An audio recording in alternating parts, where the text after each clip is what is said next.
Hello, আসসালামু আলাইকুম everyone. আশা করি সবাই ভালো আছেন এবং আমাকে দেখে বোঝা যাইতেছে যে আসলে আমি কোথায় আছি। চীনামাটির পাহাড়, কে বলে সাদামাটির পাহাড়, কে বলে কোহিনুর। তো আমাদের ইচ্ছা ছিল না যাওয়ার, তো হুট করে আমাদের প্ল্যান হয়। আসলে আমরা হুট করে প্ল্যান করি। আমরা এমন সময় বের হয়েছি যে আসলে সূর্য ডুবু ডুবু অবস্থা। তো যাই হোক, বন্ধুরা নিয়ে চললাম।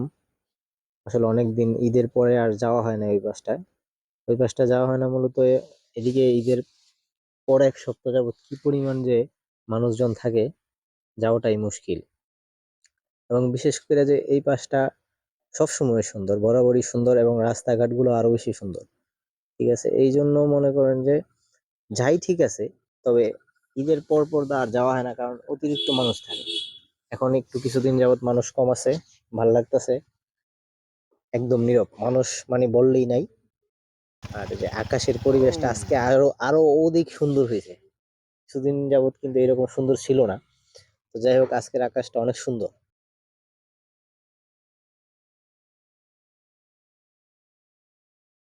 এবং আসলে গাড়ি থেকে নাইমা যে একটু ভিডিও করুম, এরকম সময় ছিল না। এবং সূর্য একদম ডুবার উপকর্ম, সূর্য এবং একদম ডুবে ডুবে ডুবে যাইতেছে এই অবস্থা। তাই চিন্তা করলাম গাড়ি থেকে নামার কোনো দরকার নাই, এই এই পাশটায় তো আমরা সব সময় যাই, সব সময় ছবি তুলি। আর একটা সুন্দর প্লেস আছে, এই প্লেসটা আপনাদের নিয়ে যাই। জায়গা কিন্তু আসলে বিশাল ফেমাস বা বিশাল পপুলার হয়েছে হলো আপনার ইত্যাদি ইত্যাদি অনুষ্ঠানের পরে।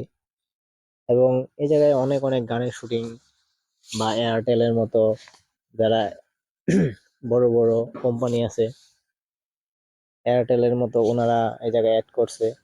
অনেক অসংখ্য গানের অভিনয় করা হয়েছে। বিশেষ করে এই জায়গাটা পরিচিতি লাভ করছে ইত্যাদির পরে। একদম দারুণ দারুণ একটা ফেমাস জায়গা হয়েছে। তবে এই জায়গার যারা দায়িত্বে আছে, অবশ্য তাদের উচিত আশেপাশে কিছু গাছ রোপণ করা। কারণ প্রচুর রৌদ্র পড়ে এই পাশটায়। আর বিশেষ করে এই পুকুরে আসলে যারা আমরা পর্যটক বা যারা ঘুরতে আসি, তাদেরকে বিশেষ একটা অনুরোধ করি, তারা যেন ওই যে এই পানিতে গোসল করতে না নামে। কারণ এখানে পানি মানে এত গভীর, বলার বাহিরে, অনেক অনেক গভীর।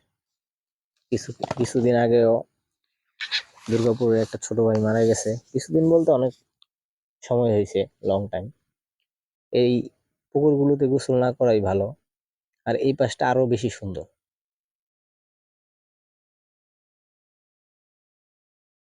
মানুষ নাই বললেই চলে, একদম নীরব। খারাপ লাগতেছে না? আজকের আকাশটা আরো বেশি সুন্দর। মানে একটা আনকমন, একদম সুন্দর একটা জায়গায় যেতেছে, কারণ মানুষ কিন্তু এই পাশটাতেই ঘুরে বেশি। ভিতরে কিন্তু খুব কম মানুষই যায়। ভিতরের পরিবেশটা আরো সুন্দর। ভিতর থেকে আপনার আকাশের পরিবেশটা জোস লাগতেছিল, জোস। এই যে এই জায়গায় কিছু মানুষজন আছে, ওনারা হয়তো দূরের থেকে আসছে আর কি। তো এই জায়গার পরিবেশটা এত সুন্দর, আকাশটা মানে অসাধারণ লাগতেছিল। যাই হোক, সময় নিয়ে বড় পরিসরে বড় ভিডিও নিয়ে আসবো। আল্লাহ হাফেজ।